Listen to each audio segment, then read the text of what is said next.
Hello साथीहरू, good morning. के छ खबर तपाईँहरूको? सन्चै हुनुहुन्छ? उठ्नुभयो कि उठ्नु भएको छैन? म चाहिँ आज पनि उठेर फेरि बिहानै बिहानै दौडेको छु पार्कतिर।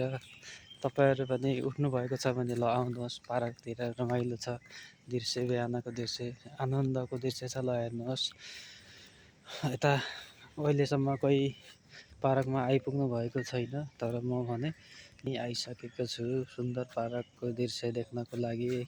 यसो 2-4 मिनट घुमौँ भनेर आएको छु।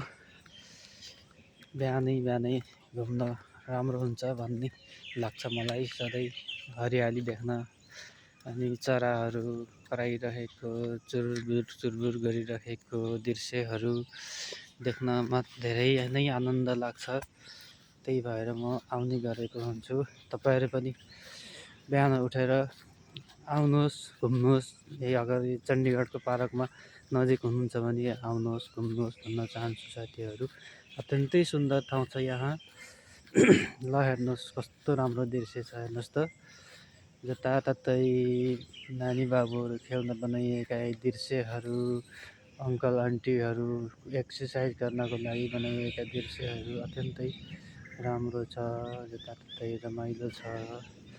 तपाईँहरू पनि देख्न सक्नुहुन्छ। तपाईँहरू नआए तापनि म भिडियो मार्फत देखाउने कोसिस गर्नेछु, सधैँ देखाइरहनेछु। मेरो भिडियोलाई सब्सक्राइब गरेर, कमेन्ट गरेर साथ दिनुहोला भन्न चाहन्छु साथीहरू। ल हेर्नुहोस् त, जताततै कति राम्रा फुलहरू फुलिरहनु भएको छ।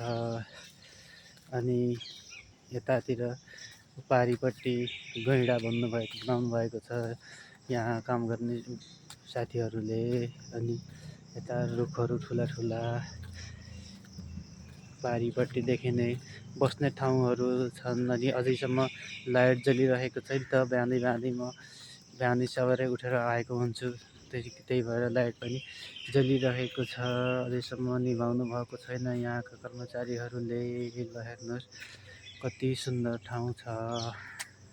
मलाई त अत्यन्तै रमाइलो लाग्छ बिहानै बिहानै किरा फट्याङ्ग्रा, चराहरू चुरबुर बोलिरहेको सुन्न पाउँदा गाउँघर जस्तो लागेको हुन्छ। त्यही भएर म बिहानै बिहानै घुम्नको लागि भनेर आइरहेको हुन्छु सधैँ जसो यहाँ।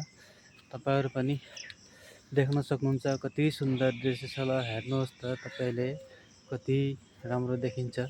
यस्तै राम्रो सुन्दर ठाउँमा आउनको लागि मलाई धेरै नै रहर लागेको हुन्छ। त्यही भएर म आउने गरेको हुन्छु। तपाईँहरू यति बेला कहाँदेखि हेर्दै हुनुहुन्छ यो भिडियो, कमेन्टमा अवश्य लेख्नुहोला भन्न चाहन्छु साथीहरू। भिडियो अन्तिमसम्म हेरेर साथ दिनुहोला। ल हेर्नुहोस् पारिपट्टि कति राम्रो चरा उडेर जानुभयो। यस्तो सुन्दर दृश्यहरू देख्दाखेरि रमाइलो, आनन्द मन लाग्छ। ल साथीहरू, अब म चाहिँ भिडियो बन्द गर्छु। तपाईँहरू कहाँदेखि हेर्दै हुनुहुन्छ कमेन्ट गर्नुहोला। हस्, बाई बाई।